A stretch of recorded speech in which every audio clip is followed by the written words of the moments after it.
संसद में आज अविश्वास प्रस्ताव पर चर्चा शुरू हो गई। इस प्रस्ताव पर सबसे पहले ऐसा लगा था कि इसकी शुरुआत राहुल गांधी करेंगे, क्योंकि राहुल गांधी की संसद सदस्यता बहाल होने के बाद आज ये माना जा रहा था कि वही अविश्वास प्रस्ताव पर शुरुआत करेंगे। लेकिन इसकी शुरुआत राहुल गांधी से न होकर गंगोई से हुई और गौरव गंगोई ने इसकी शुरुआत की। गौरव गंगोई क्योंकि पूर्वोत्तर से आते हैं, इसलिए उन्होंने इस विषय को रखा, और क्योंकि उन्होंने यह अविश्वास प्रस्ताव को पेश भी किया था गौरव गंगोई ने ही, तो इसलिए इसकी शुरुआत गौरव गंगोई से की गई।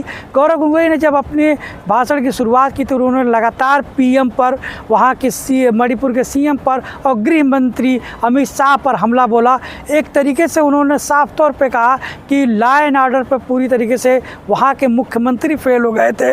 और जो सबसे बड़ा आरोप था वो ये कि जो वहाँ पर सेंट्रल फोर्सेज हैं, यानी असम राइफल्स की सेंट्रल फोर्सेज हैं, और वहाँ के जो स्थानीय कह सकते हैं कि जो सुरक्षा व्यवस्था है, उसके बीच कोऑर्डिनेशन की कमी देखने को मिल रही है। एक अविश्वास देखने को मिल रही है जो वहाँ के मुख्यमंत्री खुद ही उस अविश्वास को पैदा कर रहे हैं। यानी साफ था कि जो बीरेन सिंह है मणिपुर के मुख्यमंत्री, उनकी नाकामी को बार बार दिखाया गया और ये कहा गया कि गृह मंत्रालय के साथ उनका जो कोऑर्डिनेशन होना चाहिए था इस दंगे को रोकने के लिए, मणिपुर की पूरी चिंता को रोकने के लिए, वो नहीं हो पाया। लेकिन साथ ही साथ एक तरीके से ये भी वहाँ पर दिखाया गया कि सरकार का फेलियर, सेंट्रल फोर्सेस का फेलियर होने से वहाँ इतने लोगों की जानें गई।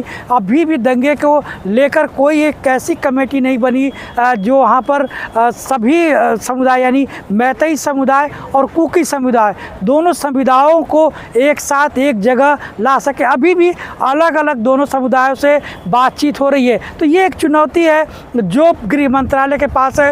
और उसके बाद इस अविश्वास प्रस्ताव पर बीजेपी की तरफ से निशिकांत दुबे ने अपनी बात को रखा और एक तरीके से उन्होंने हमला किया राहुल गांधी पर। बोले कि पहले राहुल गांधी इस अविश्वास पर बोलने वाले थे, लेकिन लगता है कि उनकी नींद नहीं खुली, इसलिए वो यहाँ बोलने के लिए नहीं आ पाए और गौरव गंगोई को अपनी बात को सबसे पहले रखना पड़ा।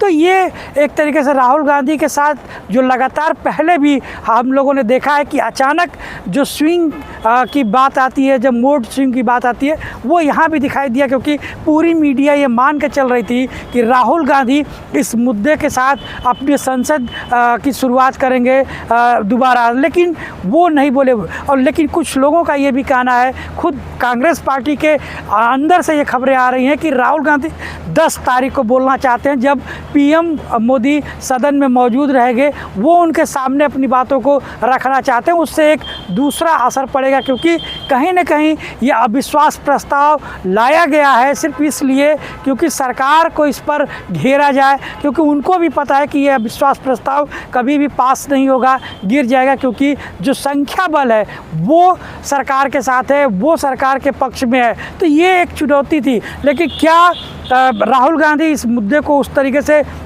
भुना पाएंगे जिस तरीके से उनकी कल ग्रैंड कमबैक वापसी को दिखाया था मीडिया ने?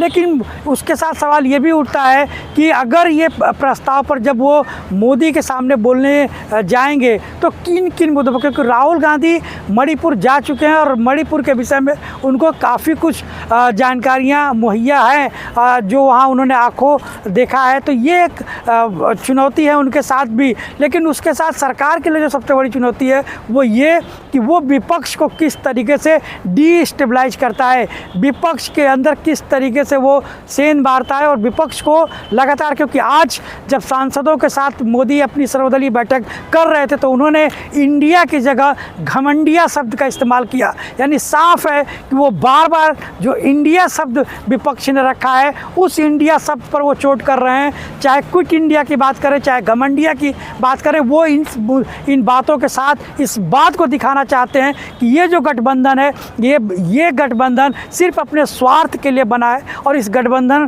को बहुत ज़्यादा लंबा खींचा नहीं जा सकता। तो ये भी चुनौती इस गठबंधन के साथ है कि वो इस अविश्वास प्रस्ताव पर जब वोट होगा तो कौन कौन सी पार्टियां उसके साथ आएंगी, कौन कौन से लोग वोट देंगे। क्योंकि आपने देखा कि दिल्ली के मुद्दे पर, दिल्ली सेवा क्षेत्र अधिनियम अध्यादेश के मामले पर जब वोटिंग हुई तो वहाँ से जयंत चौधरी नदारद थे और उसके बाद ये बातें होने लगी कि क्या जयंत चौधरी इंडिया से क्विट करेंगे और एनडीए की तरफ जाएंगे। तो ये चुनौती विपक्ष के लिए लगातार बनी हुई है कि वो किस तरीके से अपने आप को एकजुट करता है, ख़ासतौर से राहुल गांधी के आने के बाद से, क्योंकि कहीं ना कहीं अब नीतीश कुमार से लगाई जो बड़े नेता थे, ममता बनर्जी, अरविंद केजरीवाल इंडिया के, वो पीछे जा रहे हैं और राहुल गांधी फ्रंट पे आके अपनी पॉलिटिक्स को कर रहे हैं। तो जो कांग्रेस को लेकर विपक्षियों की एक चिंता थी ये गठबंधन बनने के पहले, वो यही थी कि क्या कांग्रेस का कोई लीडर